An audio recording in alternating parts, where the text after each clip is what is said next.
What's up, everybody? I'm Matt. And I'm Beth. And today we're going to be reviewing the interior in the 2023 Kia Sportage. So the Sportage is all new for 2023. It's grown by a good bit, so you have a roomier interior, a roomier cargo area, and it's a huge upgrade as far as the tech and just materials and everything in here. Is just a really cool improvement, I think. And I think the thing that really dominates this is this dual screen setup you have here. It's this curved display, and it looks like it's one display. It's under one piece of glass, but it's two separate displays. But it's just a really cool look the way that it's curved.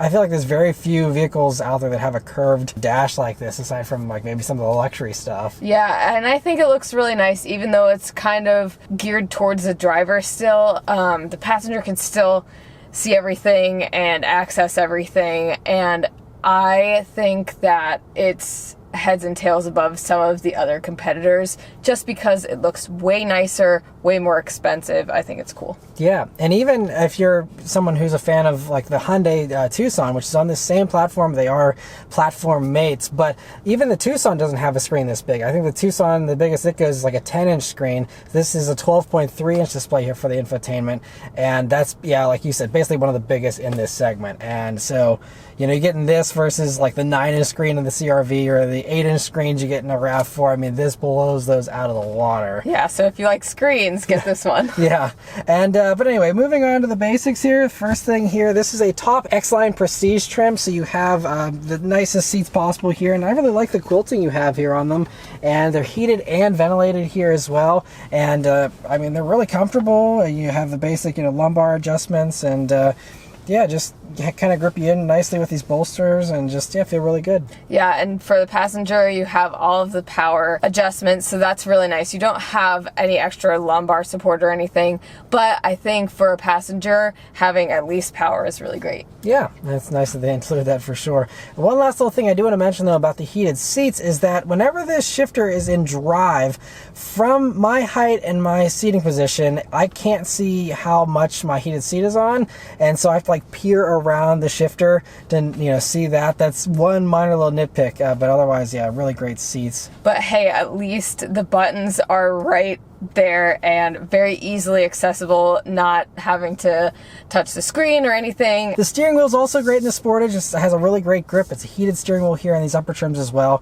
There's a few buttons here on it and really nice to use. The gauges are also great. It's a familiar display if you're used to the digital gauges and other Hyundai and Kia products, but it's really clear and crisp with the graphics. It's another 12.3-inch display, and it's notable that this screen is actually standard even on base trims. The base trim does get a smaller screen in the middle here, but everything except the base trim even gets this 12-inch screen, so you don't have to go up to these. This one is $38,500 as tested, but you don't have to go up to something super expensive to get this tech. Unless you get the base one, everything else gets both these huge screens, you know, for under 30 grand basically. So it's very impressive that they give you all that tech. But anyway, back to the gauges. They have a good amount of customization to them here as far as the basic and info, but you can also change the appearance of them. There's different themes you can go through, and it's a really cool design for all the different themes. You can even link it to your drive mode selector if you want, and just really well done as far as all that goes. But coming back over to this infotainment screen here, like I said, 12.3 inches, and it's a really well done system. I really love the way Kia has all the menus set up. It's very logically arranged. The home screen here is really nice. The only big complaint with this screen, though, is it doesn't have wireless Apple CarPlay or wireless Android Auto, and that is something that most of the others in this segment offer these days. And it's kind of bizarre because this is the highest tech thing, yet you don't have the high tech thing of having the wireless smartphone integration.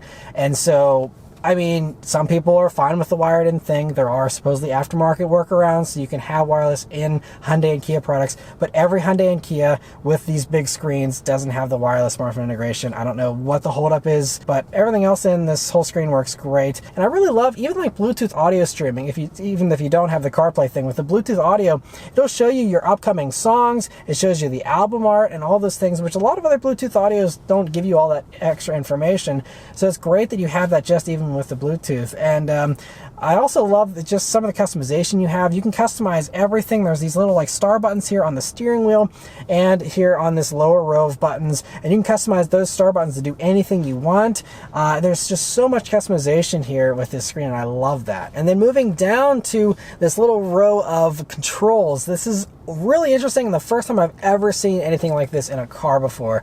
So if you look at it, you'll see, oh look, it's your volume knob and your tune knob and your normal basic, radio controls and stuff. And that is true, except it also doubles as a climate control adjustment. And so those knobs then turn into your knobs to change your temperature and all the other stuff there.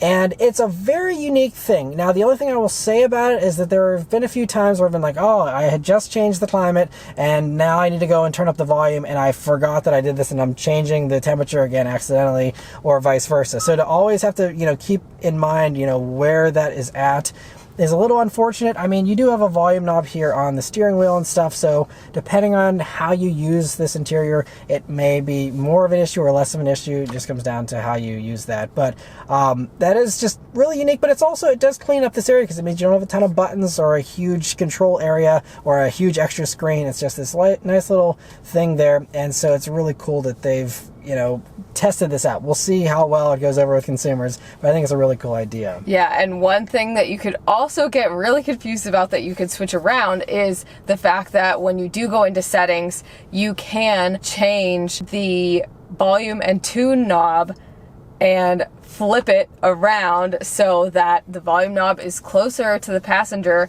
So if you want your passenger to be hijacking all of your music, then there you go. Yeah, so it's just really cool that that's another thing that, why should this always have to be the volume knob? And Kia is the first company I've ever seen that said, hey, let's make this knob do the climate. Let's have this knob be the opposite of the other knob.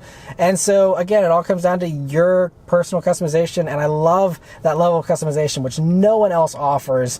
And, we often complain about how, a volume knob is driver-centric, and you have the other controls right here on the steering wheel. But this fixes that because, like if you like playing with the volume all the time, yeah, you just swap it, problem solved. And if you don't like that, you can have it, driver-centric still, and everyone gets what they want. It's perfect. I love that. Bravo, Kia, for just even thinking of that. That is very creative, and this is the kind of stuff where I just feel like Kia is just giving 110% with a lot of the stuff in here, with just the creativity, the tech, just everything they come out swinging and coming out with new ideas that no one else has bothered to think of. And it just always impresses me with the way they come up with these new things in these vehicles. So moving on though, here you have, a good amount of storage spaces. That is one other really cool innovative thing though, is you have these two cup holders here, but they're only cup holders when you need them to be cup holders. Otherwise, the little plastic parts there slide and recline back, and then, they hide away, and this can be a nice large open area if you don't need the cup holders, but then when you need them, they're always there and you pop them right back out. And another just brilliant creative thing that other people just think, hey, let's just put regular cup holders in, and Kia says, why? Let's do something different, and they come up with this, which I think is a better idea. You also have nice pockets in the doors here. You also have the center armrest, which has some padding to it, not super plush, but it's okay, and you have a nice little cubby in there as well. And also in these upper trims, one other really nice touch is that you have this very large glass moonroof, and it does open up, and you also have like the double pane thing going on, so it's really large, and honestly one of the largest ones I'd say in this segment, and so really well done there. And then moving on to the back seat here, it's nice and spacious. Again, this growing a little bit really has helped that second row space there. So I'm 5'9", me sitting behind myself. I easily have, I don't know, probably 5 inches of legroom to spare back there. Tons and tons of space. Really impressed by just how roomy it feels back there. I'd say it's basically towards the top of the pack, and as far as the competitors go, and lots of headroom as well. There's also dedicated air vents, fold down armrests, pockets in the doors there, and those seats do also recline, so you can have them go way back if you want to have a very relaxed feel, or very upright if you want to maximize your cargo space. So great, they give you that flexibility, and great seats back there.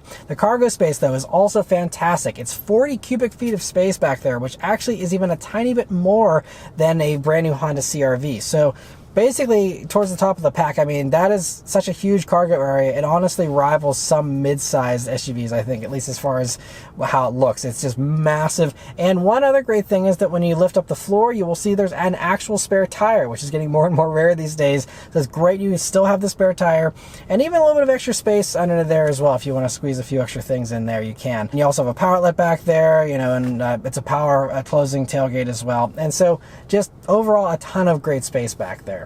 But yeah, so anyway, that's all of our thoughts here on the interior of the 2023 Sportage. Be sure to watch the driving review if you want to hear all our thoughts on how it drives as well. But anyway, thank you all very much for watching. We'll see you on the next one. Take care.